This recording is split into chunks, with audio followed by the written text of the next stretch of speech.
Hello guys! Welcome back to my channel. For today's video, ako ay nagtatry gumawa ng maha blanca. Yan, yun yung ating corn. Yan yung ating tinunaw na cornstarch.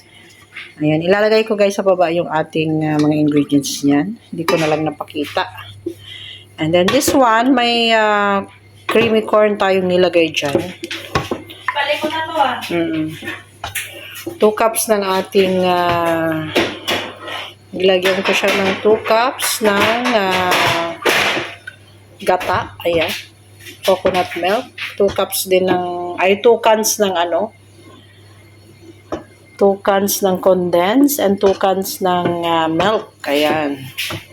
Fresh milk nga lang ang nilagay ko, sinukat ko siya sa can, ayan. Yun lang mga minilagay natin, di ba? Yan. So, first time ko gagawa ng maha blanca. Nakita ko lang to somewhere sa sa newsfeed sa FB. So, binaya ko lang siya, guys. Tingnan natin kung masarap. And then yung ating cornstarch, 2 cups din yun. And then 2 cups ng ating water. Ayan, drinking water ang ilagay natin, guys.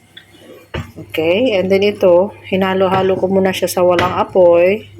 And then pag na-mix mo na siya lahat, ayan, i-open mo na yung apoy mo and lower fire.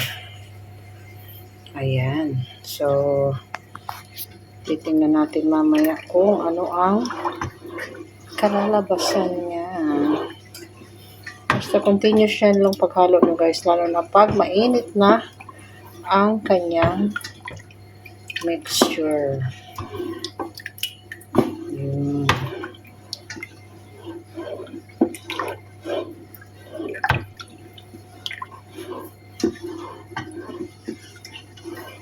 Dito kasi sa UAE guys, medyo pricey ang mga especially yung ating coconut milk.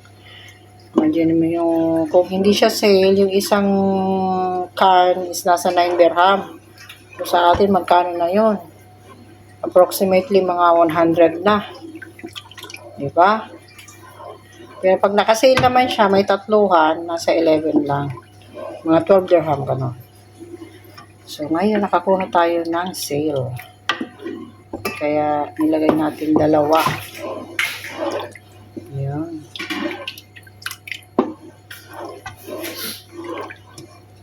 Ayan, mainit na yung ating mixture, guys. Hindi ko pa nilalagay yung corn, pero pwede na natin ilagay yung corn.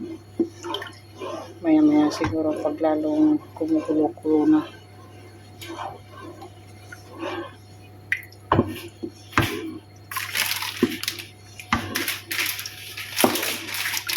Tapan mo dahil. Tapan mo. Hindi. Ito. Diyan mo nilalagay. Tapos, ayan.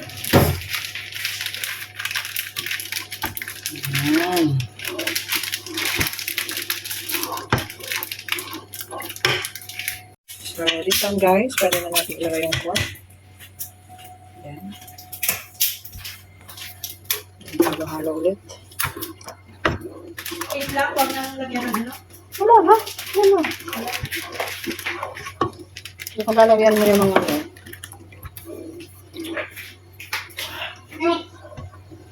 Ba't ka na dyan? Ayan. Isali ka rin. Yun yung ako na ba? Yan yung ating cornstarch habang tayo ay naghihintay. So, continuous na lang siya guys ang paghahalo. Kasi natigas siya.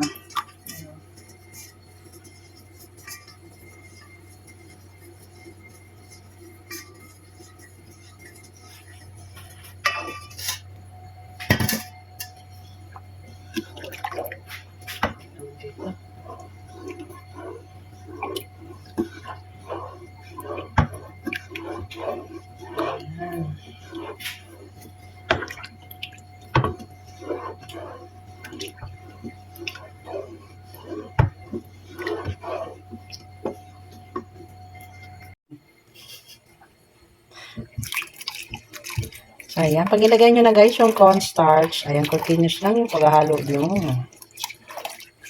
Ayan.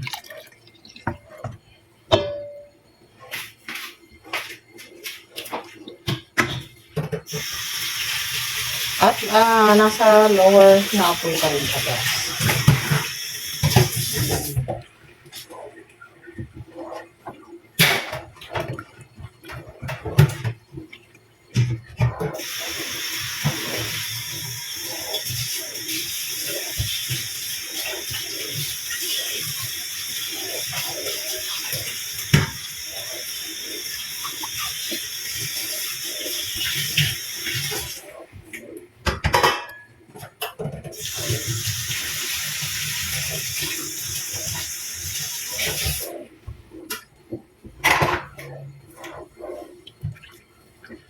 Nabakabahan ako na bli, dahil dito sa ano na ito. Mablog ka. Hindi nga ako kinabahan dun sa... Masasayang. Naubos na yung ano. Ay. Ito nakakapagod. So, ayan. Kung nakikita nyo guys, ay may buo-buo na siya. Ano sa ating mixture. So, pag nilagay na natin yung ating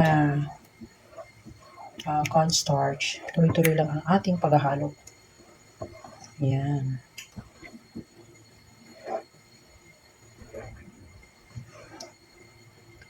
Ayan o. O, tingnan nyo. May buo na. Kaya dapat nasa lower fire lang siya.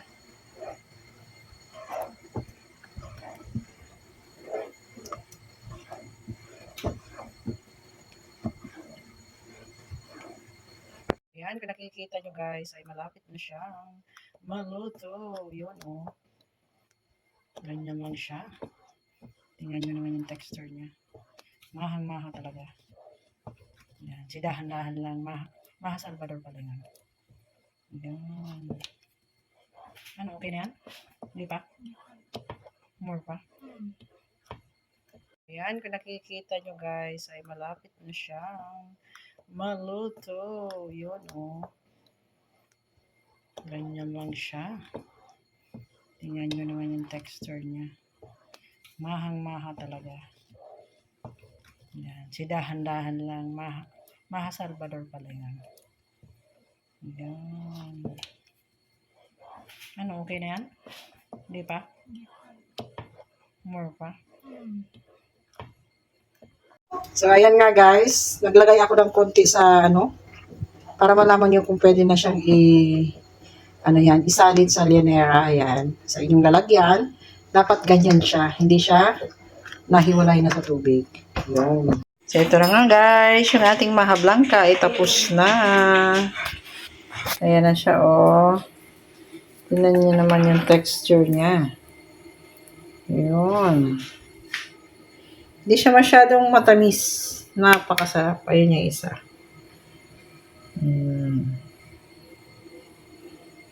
I-slice natin yung isa.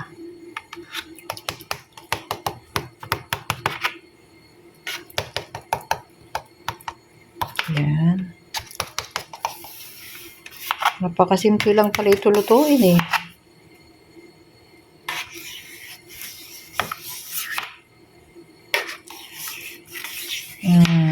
Yun. Yan na ang ating maha blanca. Yum, yum, yum. Kung may cheese kayo guys, pwede siyang lagyan sa ibabaw. Kaya lang wala ako.